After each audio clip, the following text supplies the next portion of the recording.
Ang dahilan ng pagpunta ni Pablo sa Roma.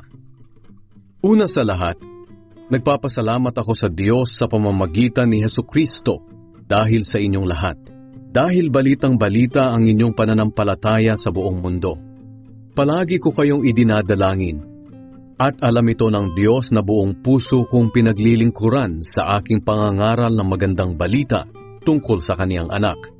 Lagi ko ring idinadalangin na loobin sana ng Diyos na makapunta ako riyan sa inyo. Nananabik akong makita kayo para maipamahagi sa inyo ang mga espiritual na kaloob na makakapagpatatag sa inyo. Sa ganoon magkakatulungan tayo sa pagpapalakas ng pananampalataya ng isa't isa. Mga kapatid, nais kong malaman ninyo na ilang ulit ko nang binalak na pumunta riyan, pero laging may humahadlang.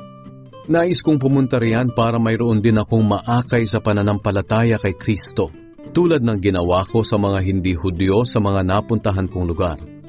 Sapagat may pananagutan ako na mangaral sa lahat ng tao, sa mga may pinag-aralan man o wala, sa marurunong o hangal. Iyan ang dahilan kung bakit nais ko ring maipangaral ang magandang balita riyan sa inyo sa Roma.